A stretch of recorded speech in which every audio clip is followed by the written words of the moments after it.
वाहेगुरु जी का खालसा श्री वाहेगुरु जी की फतेह। Punjabi audio book YouTube channel सुन रहे सारे ਸਰੋਤਿਆਂ ਨੂੰ मेरे ਸੁਤੰਤਰ कौर ਵੱਲੋਂ प्यार भरी सत श्री अकाल। ਅੱਜ ਅਸੀਂ ਨਵੀਂ किताब शुरू ਕਰਨ जा रहे ਹਾਂ। पर्बत मैरान जीवनी गुरु अमरदास जी। लेखक सतबीर सिंह। समर्थ गुरु सिर हथ धरियो, गुर कीनी किरपा अते पर्बत मैरान भी छप के पाठकां हथ पुजी। मेहर दा हथ इसे तरह रहा तां अष्टम बलबीरा अते कुदरती नूर अगले साल दे मध्य विच छप के पाठकां दे हथ दे के असीसां लवांगा। 1980 तक निरभौ निरवैर अते पूरी होई करामात भी छप के तैयार हो जाणगियां। इस तरह जो संकल्प all India Sikh student federation दे पौंटा साहिब कैंप विखे 1950 नूं लिया सी, गुरु मेहर सदका साकार हो जाएगा। सरदार सरूप सिंह जी ने कलम हथ पकड़ा के जो जिम्मेवारी सौंपी सी उस नूं निभा के जिथे थोड़ा जिहा सुरखरू हो रहा हाँ, उत्थे मैं उन्हां दा सदा ऋणी हाँ जिन्ना इस पंध ते पाया, जिस ते जुलंदड़ियां ठंडक ही ठंडक है।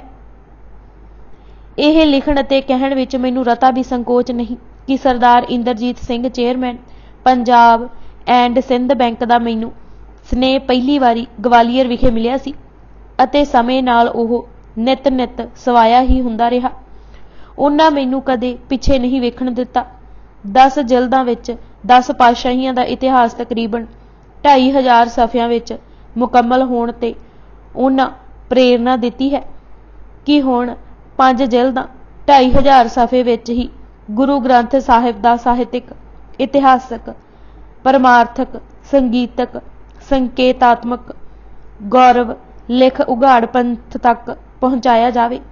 यह कारज भी आरंभ दिता है अते पहली जिल्द संगीतक अते संकेतात्मक पक्ष छेती ही छाप पाठकां दे हथ दे रहा हाँ। पर्बत मैरान जीवनी दे दृष्टिकोण तो नवा नवेकला तजर्बा ही है। सब पुरातन लभतां लिखतां नूं पुण छाण के वो भी पाठकां सामने लिआंदियां हन जिन्हां नूं पढ़ के गुरु अमरदास जी दी महान शख्सियत अते देन अगे सिर झुके। कोई खायक उन्हां दी बख्शिशां दा वर्णन नहीं कर सकदा। यह तां सागर कंढे खलो नज़ारा देखण तुल है। इस पुस्तक विच निरोल नज़ारे दा ही झलकारा है। गुरु अमरदास जी दे 500 वरेगंढ ते यह एक निमाणा जिहा ढो है। याद रहे कि 1779 वाला साल गुरु अमरदास जी दा 500वां प्रकाश वरा है। पर्बत मैरान लिखदे यह संभाल रखी है कि इतिहासिक पक्ष ओले ना होवे। टहल तो महल वाले अध्याय विच 12 सालां दी कठिन घाल उलीकी है। 22 मंजियां दे जिम्मेवारां दा थौ पता अते करतब देण दा यतन कीता है। उन्हां 72 सिखां जिन्हां गुरु पातशाह दी शौह प्राप्त करके कारनामे कीते दी करनी विशेष कर दिती है। मेरा विश्वास अडोल है कि इस पुस्तक दा आदर भी पाठक पहले वांग ही करके धन्नवादी बनाउणगे। इस जीवनी नूं भी आखिरी शक्ल मैं पहलगाम ही दिती है। उत्थे जो सनेल अते सतिकार वीर नरिंदर सिंह जी, अम्मी जी, सरदार जगत सिंह, मनदीप जी अते होर सब देंदे हन, ओह छोए होए कारजां नूं छेती पूरियां कर दिंदा है। सच्ची गल तां यह है कि पहलगाम दा समूचा वातावरण ही उत्साह दा सोमा है। जसपाल जी ने घर नूं पूर्ण तौर ते संभाल रखिया है। मैनूं कदे ओह खेचल नहीं व्यापी जो आम गृहस्थियां नूं गरसदी है। शुक्र है प्रभु दा। पर्बत मैरान दी छपवाई भी पूरी लगन अते संभाल नाल सरदार महताब सिंह जी ने करके धन्नवादी बनाया। पुस्तक दा टाइटल श्री बोध राज ने सवार संजाया है।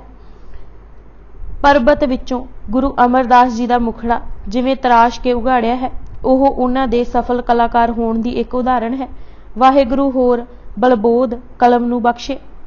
यह पुस्तक मैं भाई पारो परमहंस जी दी महान करनी नूं भेंट कीती है। झड़ होवे, झक्खड़ झुले, तूफान आए, बारिश पवे, ओह नित गोइंदवाल दर्शनां नूं आउंदे। जद एक वारी गुरु अमरदास जी ने प्रसन्न हो गुरगद्दी देनी चाही तो आप जी ने मोको गुरसिक्खी मन भावे कह के सिक्खी दी महानता दृढ़ाई।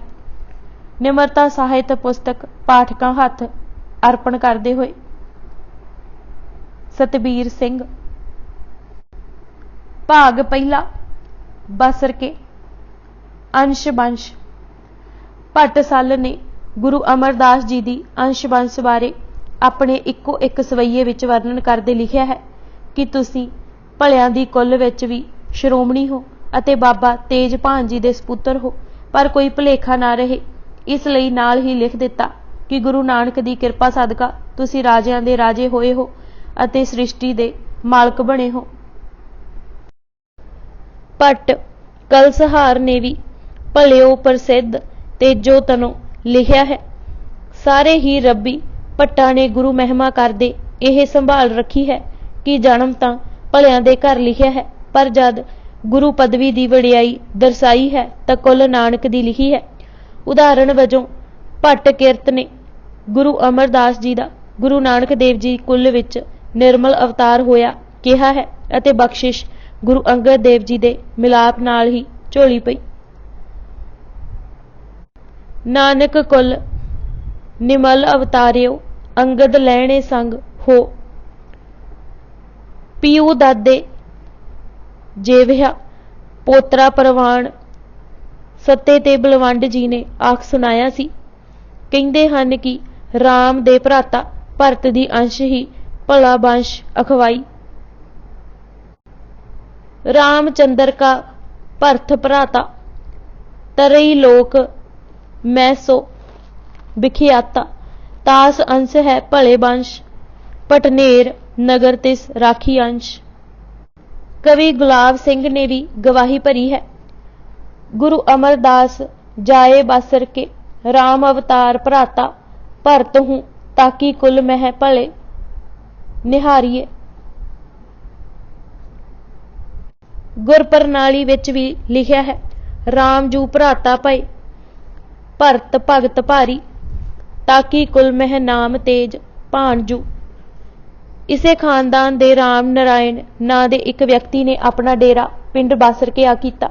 उन्हां दी पीढ़ी विचों ही भाई बिशन दास जी होए जो बासर के हट्टी करदे सन। ओह इकल्ले सन। हट्टी बैठे एक इकल्ला दा जिक्र बंसावाली नामे ने कीता है। भाई बिशन दास जी मिठे सुभाअ दे अते सदा भगती रंग विच रंगे रहिंदे सन। पंथ प्रकाश ने भगत बिशन का जगत अचला कह के सत्कारिया है। उन्हां दे घर एक सपुत्र होया जिन्हां दा नाम हरजी रखिया गया। भाई हरजी दी जद शादी हुई तां सहुरे उन्हां नूं लाहौर लागे गिलवाली लै आए। उत्थे हरजी ने अनाज दा व्यापार आरंभ कर दिता, बहुत धन कमाया। हरजी दी उपमा साडे इतिहास विच वड्डे सुहिरद करके लिखी है। उन्हां दी घरवाली जिन्हां दा नाम मिलावी सी वड्डी सूझ-बूझ वाली औरत सी। हरजी भये वड्डे सुहिरद तह गृह महल मिलावी सुबुद्ध। हरजी दे घर एक सपुत्र होया जिसदा नाम तेजभान रखिया गया। बेटे दी शादी छोटी उमरे ही बड़ी धूम-धाम नाल कर दित्ती गई। भाई हरजी नूं व्यापार करदे जद चोखा समा हो गया तां पिछे दा ख्याल आया व्यापार चलदा छड्ड के बासरगे आ गए। इत्थे पहले वाला ही व्यापार कीता। शाख चंगी सी इस करके बासर के भी व्यापार खूब चमकिया। नेड़े तेड़े दोही बहुत ही फैली लगे करन बहुत वणज व्यापार लैण देण विच होए खबरदार। भाई बिशन दास जी दी उम्र वडेरी हो गई सी। उन्हां दा अकाल चलाना हो गया। बिशन दास जी दे फुल लैके हरजी हरद्वार परवाह करन आए तां ओह भी उत्थे ही चढ़ाई कर गए। घर दी सारी जिम्मेवारी तेजभान ते आ पई। व्यापार वड्डा सी संभाल ना सके। सुभाअ धीरजी सी अते भगती भाव विच रहिंदे सन। बेशक व्यापार घटदा घटदा उसे एक हट्टी ते आ गया पर हौसला ना छड्डिया। घर वाली लखो जां लक्ष्मी देवी भी गुणां दा भंडार सी। महिमा प्रकाश ने दोनां दी उपमा धीरज धर्म भगत के हेतु तिस ग्रह महल लखो गुण सेतु लिख के कीती है। टब्बर वड्डा हो गया सी अते गुजारा मुश्किल होण करके हट्टी दे नाल नाल फेरी लगा के भी माल वेचदे। घर फिर सौखा हो गया। इज्जत अते आबरू पहले वांग ही बाबा तेज भाण ने बना लई। बासरके बासरके दा पिंड श्री ਅੰਮ੍ਰਿਤਸਰ ਤੋਂ कोई बहुता दूर नहीं। ਸ਼ਰਹੱਟੇ ਤੋਂ ਦੱਖਣ ਪੱਛਮ ਵੱਲ ਸੜकों 8 ਕੁ ਮੀਲ ਪੈਂਦਾ ਹੈ। ਅਸਲ ਪਿੰਡ ਸਮੇਂ ਦੇ ਥਪੇੜਿਆਂ ਨੇ ਉਜਾੜ ਸੁੱਟਿਆ ਲੱਗਦਾ ਹੈ। ਹੁਣ ਦੇ ਪਿੰਡ ਬਾਸਰਕੀ ਗਿੱਲਾਂ ਦੇ ਲਾਗੇ ਜੋ ਥੇ ਹੈ। ਅਸਲ ਬਾਸਰਕੇ ਉਹੀ ਹੀ ਸੀ ਜੋ ਲਾਗੇ ਦੇ ਦੋ ਹੋਰ ਪਿੰਡ ਕੋਟਲੀ ਮੀਏ ਖਾਨ ਅਤੇ ਕੋਟਲੀ ਨਸੀਬ ਖਾਂ ਦੇ ਹਨ। ਉਹ ਇਹ ਗਵਾਹੀ ਭਰਦੇ ਹਨ ਕਿ ਕਦੇ ਬਾਸਰਕੇ ਵੱਡਾ ਪਿੰਡ ਸੀ। ਪਿੰਡ ਲਾਗੇ ਹੀ ਇੱਕ ਵੱਡੇ ਤਾਲ ਦਾ ਹੋਣਾ ਵੀ ਦਰਸਾਉਂਦਾ ਹੈ ਕਿ ਪਿੰਡ ਦੀਆਂ ਲੋੜਾਂ ਇਹ ਤਾਲ ਪੂਰਾ ਕਰਦਾ ਸੀ। ਤਾਲ ਲਾਗੇ ਹੀ ਬੀਬੀ ਅਮਰੋ ਜੀ ਦੀ ਸਮਾਧੀ ਦਾ ਬਣਿਆ ਹੋਣਾ ਇਹ ਪ੍ਰਗਟਾਉਂਦਾ ਹੈ ਕਿ ਇਹ ਤਾਲ ਪਿੰਡ ਦਾ ਹੀ ਹਿੱਸਾ ਸੀ। ਸੰਨ ਸਾਹਿਬ ਜਿੱਥੇ ਗੁਰੂ ਜੀ ਕੁਝ ਦਿਨਾਂ ਲਈ ਆ ਟਿਕੇ ਸਨ ਦੇ ਨਾਲ ਲੱਗਦਾ ਹੈ ਗੁਰੂ ਅਮਰਦਾਸ ਜੀ ਦੇ ਖੂਹ ਦਾ ਹੋਣਾ ਵੀ ਇਸੇ ਗੱਲ ਦਾ ਸੂਚਕ ਹੈ ਕਿ ਇਹ ਸਾਰਾ ਇਲਾਕਾ ਬਾਸਰਕੇ ਦੀ ਜੂਹ ਵਿੱਚ ਸੀ। ਇਹ ਖੂਹ ਗੁਰੂ ਅਮਰਦਾਸ ਜੀ ਨੇ ਹੀ ਲੋਕ ਭਲਾਈ ਲਈ ਗੁਰੂ ਜ਼ਿੰਮੇਵਾਰੀ ਸੰਭਾਲਣ ਤੋਂ ਬਹੁਤ ਪਹਿਲਾਂ ਲਗਵਾਇਆ ਸੀ। ਇਹ ਸਭ ਥਾਵਾਂ ਅਤੇ ਥੇ ਪ੍ਰਗਟਾਉਂਦੇ ਹਨ ਕਿ ਸਾਰੀ ਧਰਤੀ ਗੁਰੂ ਚਰਨਾਂ ਦੀ ਛੋਹ ਪ੍ਰਾਪਤ ਕਰ ਚੁੱਕੀ ਸੀ। ਪ੍ਰਕਾਸ਼ ਗੁਰੂ ਅਮਰਦਾਸ ਜੀ ਦਾ ਜਨਮ ਇਸੇ ਬਾਸਰਕੇ ਪਿੰਡ ਮਈ ਦੀ 5 ਸੰਨ 1479 ਨੂੰ ਮਾਤਾ ਲੱਖੋ ਜੀ ਦੀ ਕੁੱਖੋਂ ਬਾਬਾ ਤੇਜ ਭਾਣ ਜੀ ਦੇ ਘਰ ਹੋਇਆ। ਬੰਸਾਵਾਲੀ ਨਾਮੇ ਦੇ ਸ਼ਬਦਾਂ ਵਿੱਚ ਮਾਤਾ ਲੱਖੋ ਦੇ ਉਧਰੋਂ ਚਾਨਣ ਪੱਖ ਜਨਮੇ ਸ਼੍ਰੀ ਅਮਰਦਾਸ ਪੂਰਨ ਪ੍ਰਤੱਖ। ਸੰਮਤ ਦੇ ਹਿਸਾਬ ਨਾਲ 1536 ਅਤੇ ਜੇਠ ਦੀ 8 ਸੀ ਅਤੇ ਚੰਦਰਮਾ ਦੀਆਂ ਤਰੀਕਾਂ ਮੁਤਾਬਕ ਉਸ ਦਿਨ ਵਿਸਾਖ ਸੁਦੀ 14 ਸੀ। ਦੂਜੇ ਅਰਥਾਂ ਵਿੱਚ ਮੱਸਿਆ ਤੋਂ ਪਿੱਛੋਂ 14ਵਾਂ ਦਿਨ ਸੀ। ਗੁਰੂ ਅਮਰਦਾਸ ਜੀ ਸਭ ਤੋਂ ਵੱਡੇ ਸਨ।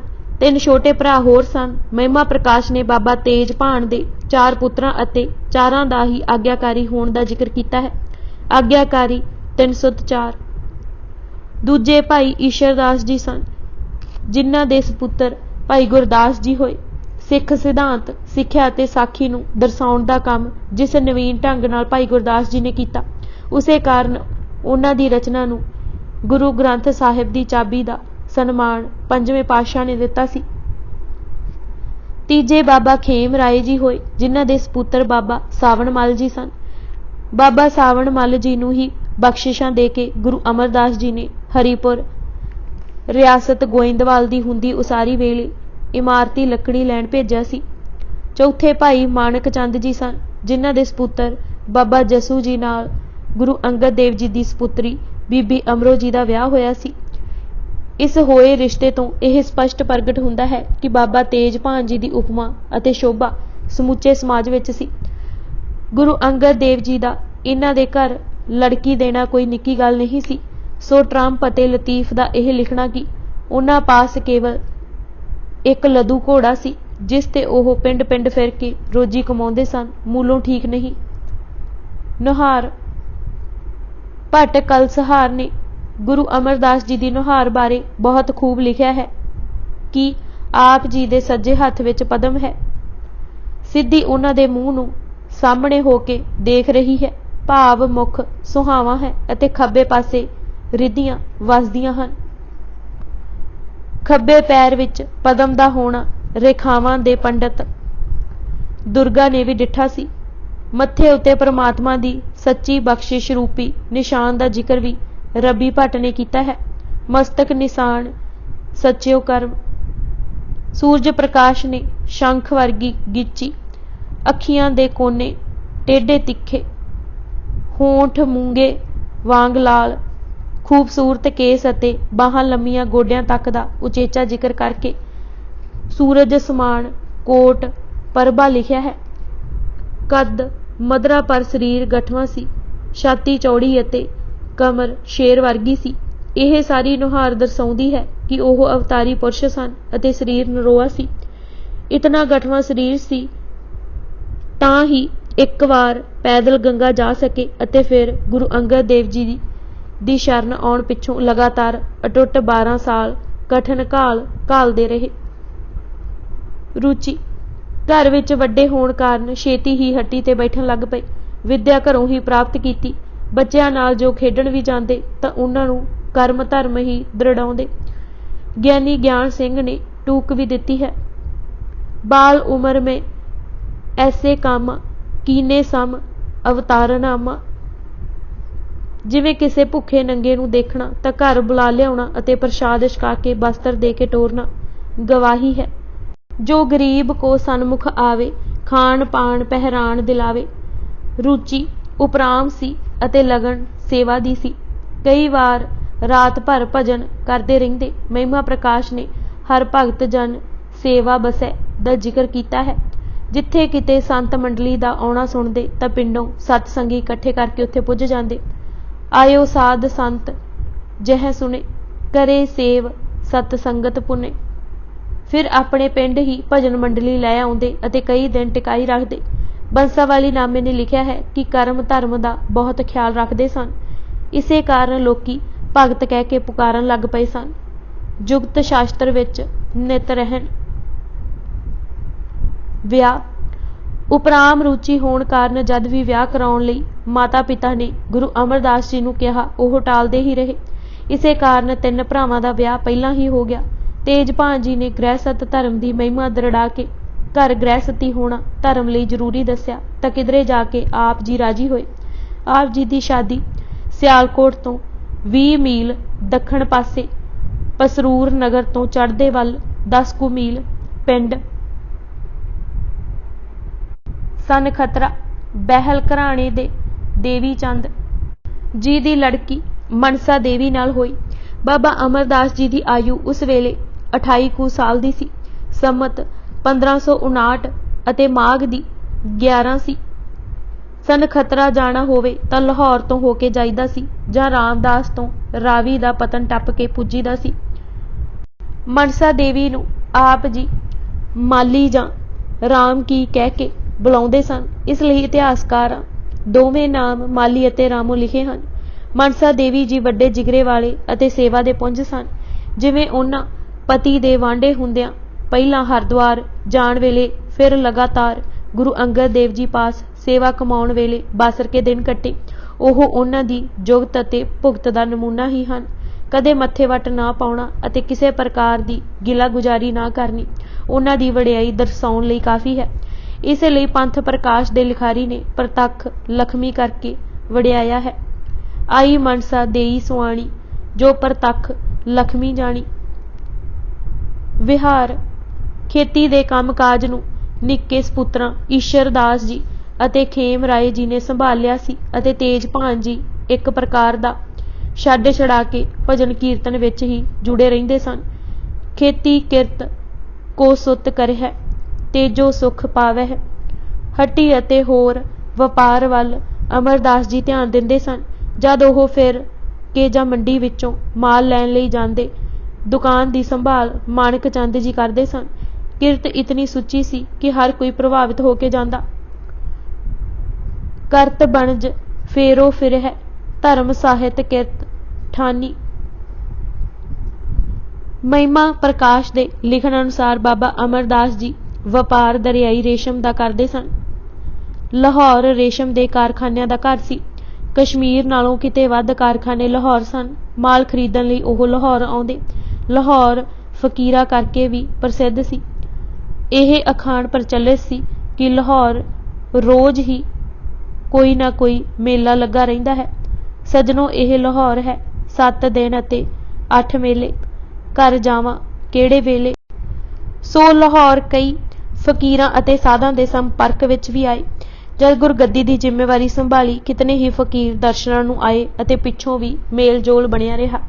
सिख इतिहास ने शाह बिलावल, शेख मुहम्मद तारी, मुहम्मद मकीम शाह, ख्वाजा बिहारी अते जमाल दा उचेचे तौर ते जिक्र कीता है। शाह बिलावल बड़े परहेजदार सन। उन्हां दे तकीए हर वक्त लंगर लगा रहिंदा सी। ओह जवैन अते साग तो सिवा कुछ भी मूँह विच नहीं सन पाउंदे। जद कदी किसे नूं कुछ लिखदे जां सिफारिश करदे तां केवल इतना ही लिखदे, अल्लाह बस बाकी हवस। एक वारी जद लंगर लई बादशाह ने माल धन दिता तां उन्हां लै लिया। ਕਈਆਂ ਦੀਆਂ ਅੱਖਾਂ ਝਪਕੀਆਂ ਤਾਂ ਮੀਆਂ ਮੀਰ ਜੀ ਨੇ ਕਿਹਾ ਸੀ, ਬਿਲਾਵਲ ਦਰਿਆ ਵਾਂਗ ਹੈ, ਇਸ ਵਿੱਚ ਪਾਈ ਹੋਈ ਕਿਸੇ ਚੀਜ਼ ਨਾਲ ਉਹ ਪਲੀਤ ਨਹੀਂ ਹੁੰਦੇ। ਜਮਾਲ ਜੀ ਬੜੇ ਵਿਦਵਾਨ ਸਨ, ਵਖਿਆਨ ਬਹੁਤ ਸੋਹਣਾ ਕਰਦੇ ਅਤੇ ਔਖੀ ਤੋਂ ਔਖੀ ਗੱਲ ਨੂੰ ਇਤਨੇ ਸਹਿਲੇ ਢੰਗ ਨਾਲ ਸਮਝਾਉਂਦੇ ਕਿ ਹਰ ਇੱਕ ਦੇ ਪੱਲੇ ਪੈ ਜਾਂਦੀ। ਮਾਲ ਵੇਚਣ ਲਈ ਗੁਰੂ ਅਮਰਦਾਸ ਜੀ ਦੁਆਬੇ ਤੱਕ ਵੀ ਚਲੇ ਜਾਂਦੇ।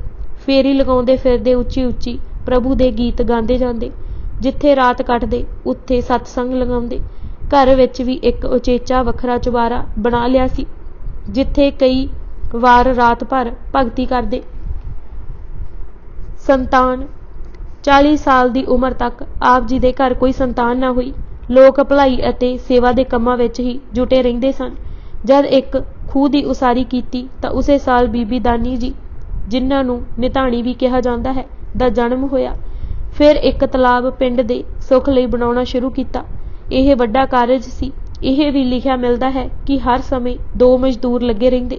ਜਦ ਆਪ ਉੱਥੇ ਹੁੰਦੇ ਤਾਂ ਵੱਧ ਵੀ ਲਗਾ ਦਿੰਦੇ ਅਤੇ ਪਿੰਡ ਦੇ ਲੋਕੀ ਵੀ ਹੱਥ ਵਟਾਉਂਦੇ। ਅਮਰਦਾਸ ਤਹਿ ਤਾਲ ਲਗਾਵਹਿ, ਲੋਕ ਘਣੇ ਤਹਿ ਸੇਵ ਕਮਾਵਹਿ। ਇਸੇ ਦੌਰਾਨ ਬਾਬਾ ਮੋਹਨ ਜੀ ਅਤੇ ਬਾਬਾ ਮੋਹਰੀ ਜੀ ਦਾ ਜਨਮ ਹੋਇਆ। ਬੀਬੀ ਭਾਨੀ ਜੀ, ਜਿਨ੍ਹਾਂ ਨੂੰ ਸਾਡੇ ਇਤਿਹਾਸ ਵਿੱਚ ਲਾਡਲੀ ਮੋਹਨੀ ਕਰਕੇ ਵੀ ਲਿਖਿਆ ਹੈ, ਦਾ ਜਨਮ 1534 ਈਸਵੀ ਨੂੰ ਹੋਇਆ ਸੀ। ਇਹ ਵੀ ਚੇਤੇ ਰਹੇ ਕਿ ਭਾਈ ਜੇਠਾ ਜੀ ਦਾ ਜਨਮ ਵੀ ਇਸੇ ਸਾਲ ਸਤੰਬਰ ਦੀ 24 ਨੂੰ ਚੂਨੇ ਮੰਡੀ ਲਾਹੌਰ ਵਿਖੇ ਭਾਈ ਹਰਦਾਸ ਜੀ ਦੇ ਘਰ ਹੋਇਆ ਸੀ। ਉਹਨਾਂ ਦੇ ਨਾਨਕੇ ਬਾਸਰਕੇ ਹੀ ਸਨ। ਜਦ ਮਾਤਾ ਪਿਤਾ ਛੋਟੀ ਉਮਰੇ ਹੀ ਗੁਜ਼ਰ ਗਏ ਤਾਂ ਨਾਨੀ ਆਪਣੇ ਪਿੰਡ ਬਾਸਰਕੇ ਲੈ ਆਈ। ਇੱਥੇ ਹੀ ਜਿੱਥੇ ਤਲਾਬ ਦੀ ਉਸਾਰੀ ਹੋ ਰਹੀ ਸੀ, ਭਾਈ ਜੇਠਾ ਜੀ ਘੁੰਗਣੀਆਂ ਦਾ ਥਾਲ ਵੇਚਣ ਆਇਆ ਕਰਦੇ ਸਨ ਅਤੇ ਇੱਕ ਵਾਰੀ ਗੁਰੂ ਅਮਰਦਾਸ ਜੀ ਨੇ ਡਿੱਠਾ ਸੀ ਕਿ ਸਾਰਾ ਥਾਲ ਵੇਚਣ ਦੀ ਥਾਵੇਂ ਤਲਾਬ ਵਿੱਚੋਂ ਨਹਾ ਕੇ ਨਿਕਲੇ ਸਾਧੂਆਂ ਨੂੰ ਖਵਾ ਦਿੱਤਾ ਸੀ। ਸੋ ਇਹ ਸਾਂਝਾਂ ਪੁਰਾਣੀਆਂ ਸਨ, ਪਰ ਉਗੜਵੀਆਂ ਗੋਇੰਦਵਾਲ ਆ ਕੇ। ਗੋਇੰਦਵਾਲ ਦੀ ਉਸਾਰੀ ਵੇਲੇ ਭਾਈ ਜੇਠਾ ਜੀ ਸੰਗਤ ਨਾਲ ਪਿੰਡ ਹੀ ਆ ਟਿਕੇ ਸਨ। ਤੀਰਥਾਂ ਦੀ ਯਾਤਰਾ ਦਾ ਸੰਕਲਪ। ਜਦ ਇਸ ਤਰ੍ਹਾਂ ਜੀਵਨ ਨਿਰਬਾਹ ਕਰਦੇ 50 ਕੁ ਸਾਲ ਗੁਜ਼ਰ ਗਏ ਤਾਂ ਇੱਕ ਦਿਨ ਖਿਆਲ ਉਪਜਿਆ ਕਿ ਜੀਵਨ ਅਜਾਈ ਜਾ ਰਿਹਾ ਹੈ। ਮੌਤ ਸਿਰ ਤੇ ਗੱਜਣ ਵਾਲੀ ਹੈ। ਦੁਨਿਆਵੀ ਧੰਦਿਆਂ ਵਿੱਚ ਪਏ ਰਹਿਣਾ ਕਿੱਥੋਂ ਦੀ ਸਿਆਣਪ ਹੈ, ਪਰ ਲੋਕ ਵੀ ਸਵਾਰਨਾ ਲੋੜੀਦਾ ਹੈ। ਇਨ੍ਹਾਂ ਹੀ ਸੋਚਾਂ ਵਿੱਚ ਮਨ ਪੱਕਾ ਕੀਤਾ ਕਿ ਹੁਣ ਤੀਰਥਾਂ ਤੇ ਜਾ ਕੇ ਤਪ ਕਰਨ ਦਾ ਸਮਾਂ ਹੈ। ਤੀਰਥਾਂ ਕੀ ਤਪਸ਼ਾ ਕਰ ਹੈ ਅਬ ਸਮੋ ਹਮਾਰਾ। ਇਹ ਪ੍ਰਣ ਧਾਰਿਆ ਕਿ ਹਰ 6 ਮਹੀਨੇ ਬਾਅਦ ਪੈਦਲ ਗੰਗਾ ਇਸ਼ਨਾਨ ਕਰਨ ਹਰਿਦੁਆਰ ਜਾਵਾਂਗਾ। ਕਿਸੇ ਸੰਸਾਰਿਕ ਇੱਛਾ ਲਈ ਨਹੀਂ, ਕੇਵਲ ਪ੍ਰਭੂ ਦਰਸ਼ਨਾਂ ਦੀ ਲੋਚਾ ਲਈ। ਗੰਗਾ ਸੇਵਨ ਵਰਤ ਮਨ ਕਰਾ, ਬਰਖ ਮਹਾ ਯਾਤਰਾ ਦੋਏ ਧਰਾ। ਇਹ ਹੀ ਠੀਕ ਜੱਚਦਾ ਹੈ ਕਿ ਹਰ ਸਾਲ 2 ਵਾਰੀ ਹਰਿਦੁਆਰ ਜਾਂਦੇ ਸਨ, ਕਿਉਂਕਿ 62 ਸਾਲ ਦੀ ਉਮਰੇ ਤਾਂ ਗੁਰੂ ਅੰਗਦ ਦੇਵ ਜੀ ਕੋਲ ਹੀ ਆ ਗਏ ਸਨ ਅਤੇ 40 ਸਾਲ ਭਰ ਜਵਾਨੀ ਦੀ ਉਮਰ ਇਹ ਸੋਚ ਫੁਰਨੀ ਕਿ ਪਰਲੋਕ ਸਵਾਰੀਏ ਠੀਕ ਨਹੀਂ ਲੱਗਦਾ।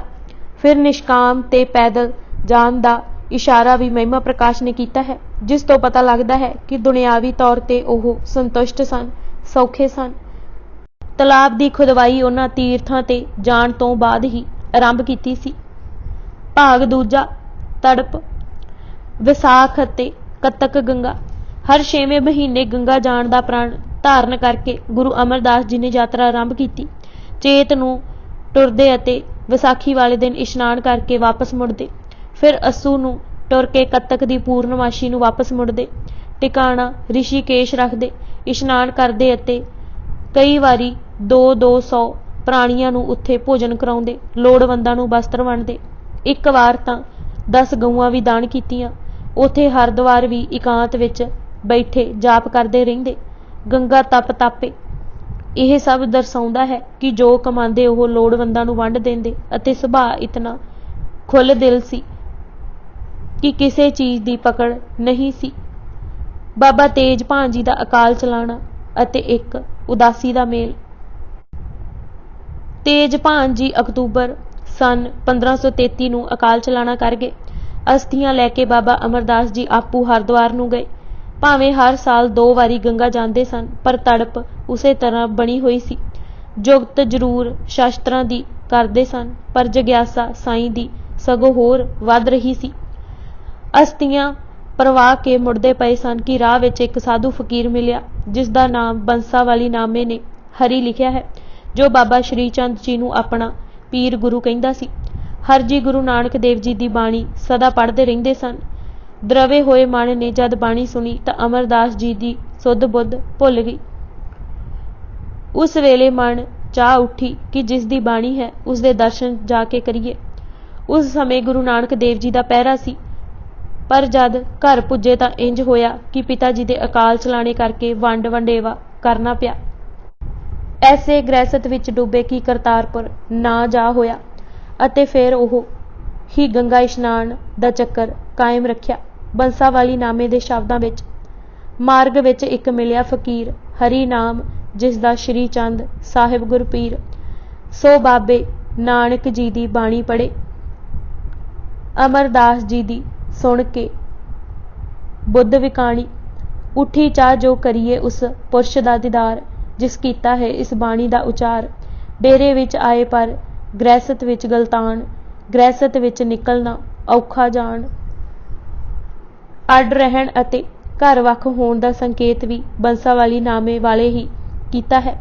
जद पिछों ब्रह्मचारी ने बोल दी सट मारी ता जन्म गया निगुरे का साथ किया, तां सारी रात तड़पदे गुजारी सी। प्रभात वेले जद बीबी अमरो जी दे बाणी पढ़न दी आवाज़ कन्नी पई तां दीवार लागे आके सुणदे रहे। ਇਹ कई दिन हुंदा रहा। बीबी अमरो जी खडूर साहिब नूं टुर गए। पिछों पिंड दे लोकी गल्लां करन लगे कि ਇਹ अमरू बीबी अमरो दे घर दी दीवार नाल प्रभात वेले छुप छुप के की करदा है। पिंड विच गल चलदी चलदी भाबी भागो तक पुजी तां उन्हां भी किहा सी, अमरा साडे घर दे कोने है लगदा फिरदा, सही नहीं हुंदा उसदा की प्रयोजन है जिगर दा। यह सुन के गुरु अमरदास जी आपो भाबी पास गए अते कहा कि बीबी जो प्रभाते पढ़ते हैं मैनू ओह बचन सुनन दी है चाह, मैं दुर दुर सुनदा हाँ वा। घर भावें अड अड हो गए सन पर खेती अते वणज अजे सांझे सन। 20ਵੀਂ वार सन 1541 ਦੇ लगभग जद गंगा इशनान करके अमरदास जी मुड़ रहे सन तां आप जी ने रात का टिकाणा मेहड़े पिंड कीता जो खडूर साहिब तो 4 जोजन अते बसरके तो 40 कु मील सी। उस टिकाणे की देख रेख एक दुर्गा नाम का पंडित करदा सी जो हस्त अते चरण रेखावां दा चंगा जाणू सी। दोपहर का आराम आप जी ने उत्थे ही कीता। आराम पए करदे सन कि पंडित जी की नज़र महाराज ते पैरां ते पई अते सज्जे पैर नूं गौह नाल देखिया तां पदम रेखा नज़र आई। सुंदर पद अरबिंद निहारा, सज्जे हत्थ विच होर पदम दा इशारा भट्ट सल ने कीता है। पंडित जान गया कि यह कोई चक्रवर्ती राजा या रब्बी अवतार है।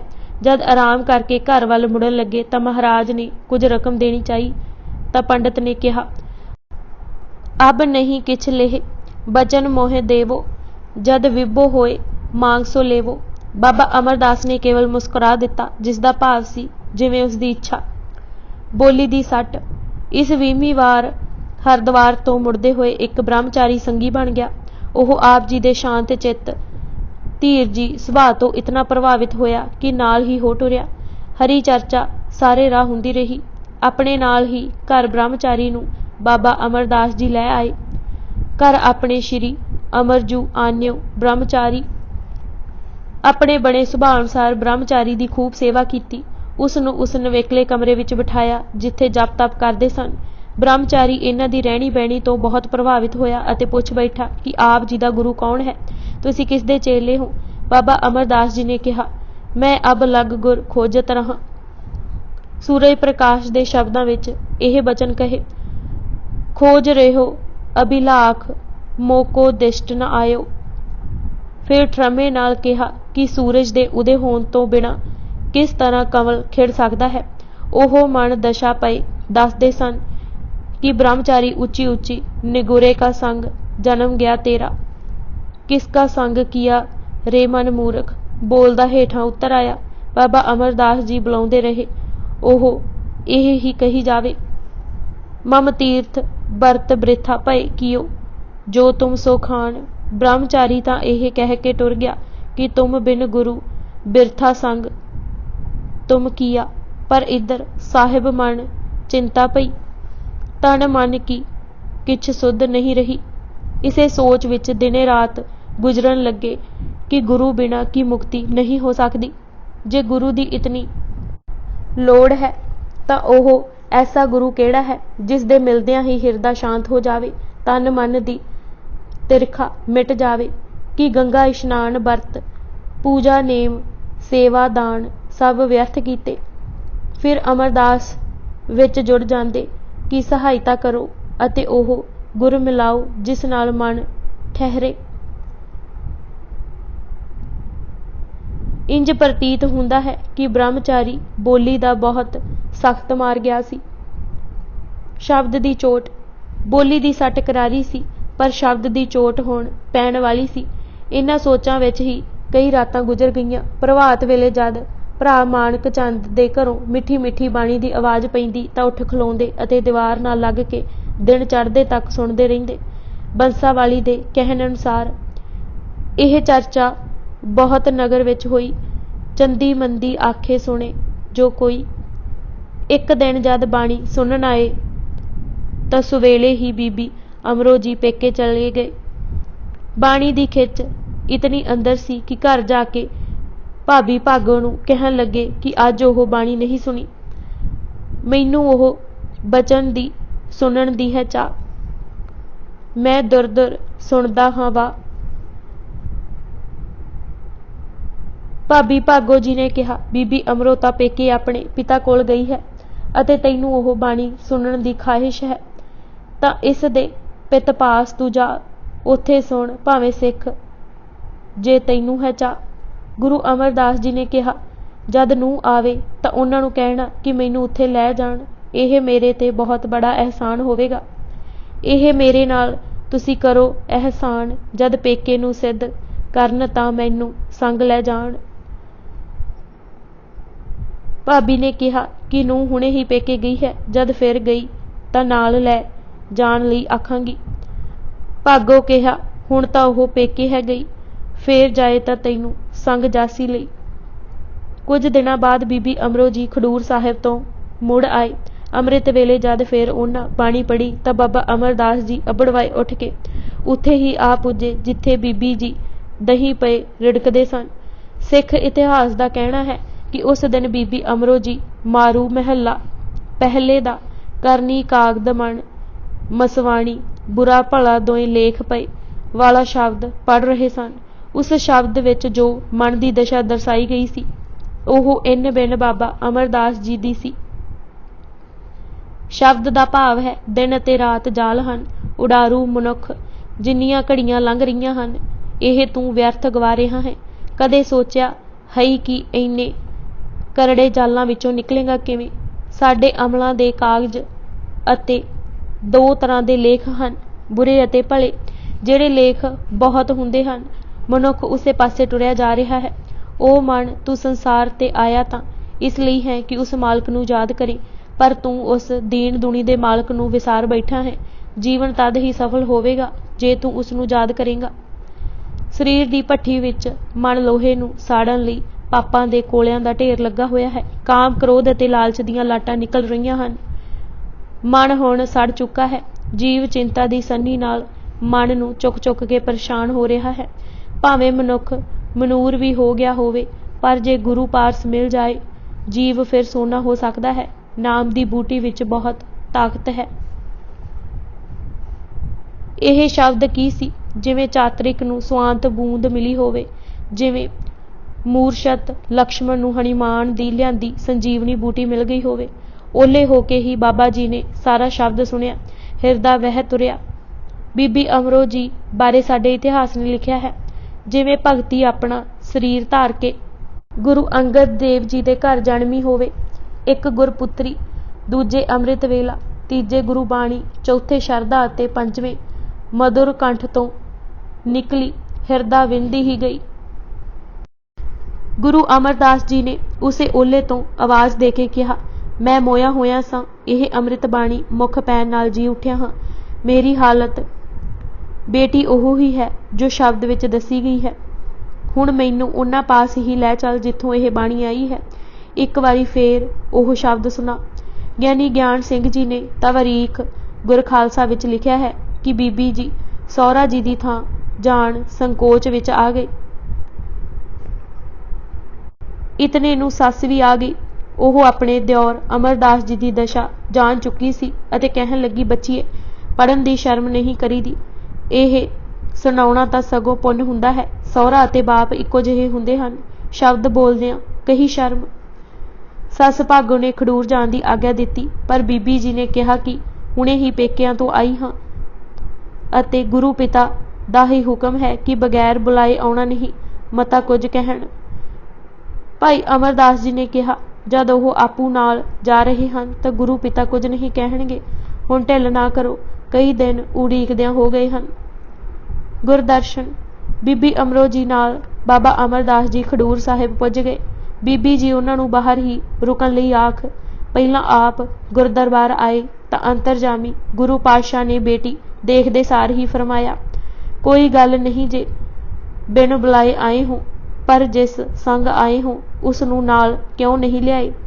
ਬੀਬੀ ਜੀ ਆਦਰ ਸਾਹਿਤ ਬਾਬਾ ਅਮਰਦਾਸ ਜੀ ਨੂੰ ਅੰਦਰ ਲੈ ਆਏ। ਕੁੜਮ ਵਾਲੇ ਸੰਸਾਰੀ ਰਿਸ਼ਤੇ ਅਨੁਸਾਰ ਗੁਰੂ ਜੀ ਨੇ ਅਮਰਦਾਸ ਜੀ ਨੂੰ ਗਲੇ ਮਿਲਣਾ ਚਾਹਿਆ ਅਤੇ ਆਦਰ ਦਿੱਤਾ ਤਾਂ ਗਲਵਕੜੀ ਲੱਗਣ ਦੀ ਥਾਵੇਂ ਗੁਰੂ ਅਮਰਦਾਸ ਜੀ ਨੇ ਸਿਰ ਚਰਨਾਂ ਤੇ ਰੱਖ ਦਿੱਤਾ ਅਤੇ ਕਿਹਾ, ਮੈਨੂੰ ਦਾਸ ਹੀ ਸਮਝੋ। ਤਵਾਰੀਖ ਖਾਲਸੇ ਨੇ ਵਾਰਤਾਲਾਪ ਦਾ ਵਿਸਥਾਰ ਵੀ ਦਿੱਤਾ ਹੈ। ਅਮਰਦਾਸ ਜੀ ਨੇ ਕਿਹਾ ਕਿ ਗੰਗਾ ਇਸ਼ਨਾਨ ਦਾ ਫਲ ਮੈਨੂੰ ਅੱਜ ਮਿਲਿਆ ਹੈ ਤਾਂ ਗੁਰੂ ਪਾਤਸ਼ਾਹ ਨੇ ਕਿਹਾ, ਅਮਰਦਾਸ ਜੀ, ਆਪਣੀ ਭਾਵਨਾ ਹੀ ਫਲਦੀ ਹੈ, ਹੋਰ ਪੱਥਰ, ਪਾਣੀ, ਕਾਠ, ਮਿੱਟੀ ਦੀ ਮੂਰਤ ਨਹੀਂ ਫਲਦੀ, ਆਪਣਾ ਮਨ ਹੀ ਦੇਵਤਾ ਹੈ। ਗੁਰੂ ਅੰਗਦ ਦੇਵ ਜੀ ਨੇ ਅੱਗੋਂ ਵੱਧ ਕੇ ਸੀਸ ਉਠਾ ਲਿਆ ਅਤੇ ਨਿਕਟ ਬਿਠਾ ਕੇ ਕੁਸ਼ਲ ਪੁੱਛੀ। ਦੁਪਹਿਰ ਦੇ ਲੰਗਰ ਦਾ ਸਮਾਂ ਹੋ ਚੁੱਕਾ ਸੀ। ਗੁਰੂ ਜੀ ਲੰਗਰ ਵਿੱਚ ਸੰਗਤਾਂ ਸਮੇਤ ਬੈਠ ਗਏ। ਭਾਈ ਅਮਰਦਾਸ ਜੀ ਨੂੰ ਨਾਲ ਹੀ ਬਿਠਾ ਲਿਆ। ਮਹਿਮਾ ਪ੍ਰਕਾਸ਼, ਸੂਰਜ ਪ੍ਰਕਾਸ਼ ਅਤੇ ਹੋਰ ਗ੍ਰੰਥਾਂ ਨੇ ਲਿਖਿਆ ਹੈ ਕਿ ਲੰਗਰ ਵਿੱਚ ਮਾਸ ਵਰਤਾਇਆ ਜਾ ਰਿਹਾ ਸੀ। ਭਾਵੇਂ ਦਾਲ ਭਾਂਤ ਅਤੇ ਹੋਰ ਸਬਜ਼ੀਆਂ ਵੀ ਬਣੀਆਂ ਹੋਈਆਂ ਸਨ। ਅਜਾ ਮਾਸ ਭਇਓ ਸਿੱਧ ਰਸੋਈ, ਅਵਰ ਦਾਲ ਭਾਤ ਪੀ ਹੋਈ। ਜਦ ਭਾਈ ਅਮਰਦਾਸ ਜੀ ਨੇ ਮਾਸ ਦਾ ਵਰਤਾਵ ਦੇਖਿਆ ਤਾਂ ਹਿਰਦੇ ਵਿੱਚ ਸੰਕੋਚ ਹੋਇਆ ਕਿ ਸਾਰੀ ਉਮਰ ਖਾਧਾ ਨਹੀਂ, ਇੱਥੇ ਇਸ ਦਾ ਵਰਤਾਰਾ ਹੈ। ਫਿਰ ਆਪੇ ਹੀ ਸੋਚਣੀ ਰੁਕ ਗਈ ਕਿ ਜਾਨੀ ਜਾਨ ਹਨ, ਆਪੇ ਵਰਜ ਦੇਣਗੇ। ਅਜਿਹਾ ਹੀ ਹੋਇਆ। ਗੁਰ ਅੰਤਰਜਾਮੀ ਦਿਆਲ ਬੂਝੀ, ਬਿਰਤ ਮਨ ਕੀ ਕਹਿਓ, ਇਸ ਪੁਰਖ ਪਰੋਸੋ ਦਾਲ, ਮਾਸ ਭੋਜਨ ਦੇਣਾ ਨਹੀਂ। ਰਸੋਈਏ ਨੂੰ ਕੋਲ ਬੁਲਾ ਕੇ ਕਿਹਾ ਕਿ ਲੰਗਰ ਪੰਗਤ ਵਿੱਚ ਜੋ ਨਵਾਂ ਪ੍ਰਾਹੁਣਾ ਆਇਆ ਹੈ ਉਸ ਨੂੰ ਮਾਸ ਨਹੀਂ ਪਰੋਸਣਾ। ਉਸਨੇ ਮਾਸ ਨਾ ਖਾਣਾ ਧਰਮ ਸਮਝ ਰੱਖਿਆ ਹੈ, ਆਦਰ ਜ਼ਰੂਰੀ ਸੀ। ਸਭ ਨੂੰ ਮਾਸ ਵਰਤਾਇਆ ਗਿਆ, ਇੱਥੋਂ ਤੱਕ ਕਿ ਗੁਰੂ ਜੀ ਦੇ ਥਾਲ ਵਿੱਚ ਵੀ ਮਾਸ ਪਰੋਸਿਆ ਗਿਆ। ਇਹ ਦੇਖ ਕੇ ਫਿਰ ਬਾਬਾ ਅਮਰਦਾਸ ਜੀ ਨੂੰ ਖਿਆਲ ਉਪਜਿਆ ਕਿ ਇਹ ਤਾਂ ਉਹਨਾਂ ਚੰਗਾ ਨਹੀਂ ਕੀਤਾ। ਆਏ ਗੁਰ ਸ਼ਰਨ ਲੈਣ ਹਨ, ਪਰ ਪਹਿਲਾਂ ਹੀ ਸ਼ੰਕਾ ਕਰ ਲਿਆ। ਸਤਿਗੁਰ ਦਿਆਲ ਜੋ ਭੋਜਨ ਕਰੇ, ਹਮ ਤਨ ਤੇ ਮਨ ਸ਼ੰਕਾ ਕਰੇ। ਇਹ ਸ਼ੰਕਾ ਹੀ ਵਿਥ ਦਾ ਕਾਰਨ ਹੈ। ਪਹਿਲਾਂ ਹੀ ਵਿਥ ਪੈ ਗਈ, ਗੁਰੂ ਮਿਲਾਪ ਕਿਵੇਂ ਹੋਵੇਗਾ। ਜਬ ਸਿੱਖ ਸਤਿਗੁਰ ਸੋ ਅੰਤਰ ਕਰੇ, ਤਾਕੀ ਕਾਜ ਨਾ ਕਬਹੂ ਸਰੇ। ਸੋਚ ਉਪਜੀ ਕਿ ਘਟ ਘਟ ਕੀ ਜਾਣਨ ਹਾਰ ਹਨ, ਮੇਰੀ ਵਿਥ ਅਤੇ ਸ਼ੰਕਾ ਮੁਕਾਉਣ ਲਈ ਆਪਣੇ ਥਾਲ ਵਿੱਚੋਂ ਹੀ ਪ੍ਰਸ਼ਾਦ ਦੇਣ। ਪਹਿਲੀ ਘਾਟੀ ਬਾਬਾ ਅਮਰਦਾਸ ਜੀ ਨੇ ਪਾਰ ਕਰ ਲਈ। ਸਾਲਾਂ ਦਾ ਸੁਭਾਅ ਇੱਕ ਮਿਲਣੀ ਵਿੱਚ ਵਟਾ ਲਿਆ। ਗੁਰੂ ਅੰਗਦ ਦੇਵ ਜੀ ਨੇ ਪ੍ਰਸ਼ਾਦ ਕੀ ਸਾਰਾ ਥਾਲ ਹੀ ਗੁਰੂ ਅਮਰਦਾਸ ਜੀ ਨੂੰ ਦੇ ਦਿੱਤਾ। ਅਜੇ ਗੁਰੂ ਜੀ ਨੇ ਥਾਲ ਵਿੱਚੋਂ ਕੇਵਲ 2 ਹੀ ਗਰਾਈਆਂ ਲਈਆਂ ਸਨ।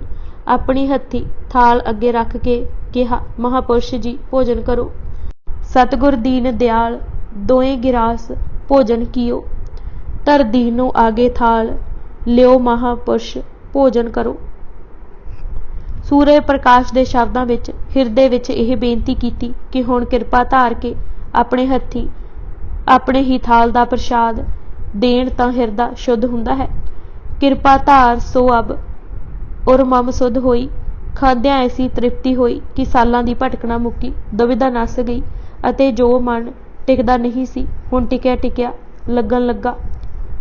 ਭਈ ਸ਼ਾਂਤ ਦੁਵਿਧਾ ਨਸੀ, ਮਨ ਤਾਹਾਂ ਟਿਕਾਣਾ। ਮੈਕਾਲਫ ਦਾ ਕਹਿਣਾ ਹੈ, कि उस दिन संगत नूं भी गुरु जी ने उपदेश दिता कि खाण दा भरम नहीं करना, जिन्हां मासां नूं सानूं छड्डना चाहीदा है ओह हन पर धन, पर इस्त्री, पर निंदा, ईरखा ते अहंकार। फिर सारी संगत नूं गुरु नानक जी दे उचरे वार मलार दे श्लोक पहला मास निम्मे मासे अंदर वास दी व्याख्या कीती। आखिर विच फरमाया, जो छको वाहिगुरू नूं याद करके खाओ। बुरा है किसी दी आस तोड़नी, तौमत लगाउणी, पराया माल हड़प करना। मास मास कर मूर्ख ही झगड़ते हन। ਇਹ ਇਤਿਹਾਸਿਕ ਤੁਕਾਂ ਅਤੇ ਟੁਕਾਂ ਇਸ ਲਈ ਦਿੱਤੀਆਂ ਹਨ ਕਿ ਇਹ ਪ੍ਰਗਟ ਹੋ ਜਾਏ ਕਿ ਸਿੱਖ ਲਹਿਰ ਕਿਤਨੀ ਨਵੇਕਲੀ, ਨਰੋਈ ਅਤੇ ਵੱਖਰੀ ਸੀ। ਕਿਸੇ ਦਾ ਇਹ ਕਹਿਣਾ ਕਿ ਭਾਈ ਸੰਤੋਖ ਸਿੰਘ ਜੀ ਆਪੂ ਮਾਸ ਖਾਂਦੇ ਹੋਣਗੇ, ਇਸ ਲਈ ਲਿਖ ਦਿੱਤਾ। ਮਹਿਮਾ ਪ੍ਰਕਾਸ਼ ਦੀਆਂ ਸਾਖੀਆਂ ਦੀ ਹੋਂਦ ਵਿੱਚ ਜੋ ਸੂਰਜ ਪ੍ਰਕਾਸ਼ ਤੋਂ 100 ਵਰ੍ਹੇ ਪਹਿਲਾਂ ਲਿਖੀਆਂ ਗਈਆਂ ਨਿਰਮੂਲ ਹੈ। ਫਿਰ ਮਹਿਮਾ ਪ੍ਰਕਾਸ਼ ਤਾਂ ਲਿਖਿਆ ਹੀ ਗੁਰੂ ਅਮਰਦਾਸ ਜੀ ਦੇ ਪੋਤਰਿਓਂ ਪੜਪੋਤਰਿਓਂ ਬਾਬਾ ਸਰੂਪ ਚੰਦ ਜੀ ਭਲਾ ਨੇ ਸੀ। ਬੀਬੀ ਅਮਰੋ ਜੀ ਤਾਂ ਆਗਿਆ ਪਾ ਕੇ ਬਾਸਰਗੇ ਆ ਗਏ, ਪਰ ਬਾਬਾ ਅਮਰਦਾਸ ਜੀ ਉੱਥੇ ਹੀ ਟਿਕ ਗਏ। ਇੰਜ ਜਾਣੋ ਜਿਵੇਂ ਕਿਸੇ ਮੁਗਧ ਕਰ ਦਿੱਤਾ ਹੋਵੇ। ਗੁਰਪ੍ਰਤਾਪ ਅਤੇ ਸ਼ਕਤੀ ਦੇਖ ਉੱਥੋਂ ਦੇ ਹੀ ਹੋ ਗਏ, ਜਿਵੇਂ ਮੋਰ ਮੇਘ ਦੇਖ ਕੀਲਿਆ ਜਾਂਦਾ ਹੈ, ਜਾਂ ਜਿਵੇਂ ਚੱਕਵੀਂ ਸੂਰਜ ਦੀ ਖਿੱਚੀ ਆਉਂਦੀ ਹੈ, ਜਾਂ ਚਕੋਰ ਚੰਦ ਨਾਲ ਪ੍ਰੀਤ ਨਿਭਾਉਂਦਾ ਹੈ। ਗੁਰਬਚਨਾਂ ਤੋਂ ਉਹਨਾਂ ਸਭ ਕੁਝ ਵਾਰਨ ਦਾ ਮਨ ਬਣਾ ਲਿਆ। ਅੱਜ ਅਸੀਂ ਪਰਬਤ ਮੈਰਾਨ ਜੀਵਨੀ ਗੁਰੂ ਅਮਰਦਾਸ ਜੀ ਕਿਤਾਬ ਦੇ 25 ਪੰਨੇ ਪੜ੍ਹ ਚੁੱਕੇ ਹਾਂ। ਬਾਕੀ ਦੀ ਕਿਤਾਬ ਅਸੀਂ ਅਗਲੇ ਭਾਗ ਵਿੱਚ ਪੜ੍ਹਾਂਗੇ। ਵਾਹਿਗੁਰੂ ਜੀ ਕਾ ਖਾਲਸਾ, ਵਾਹਿਗੁਰੂ ਜੀ ਕੀ ਫਤਿਹ।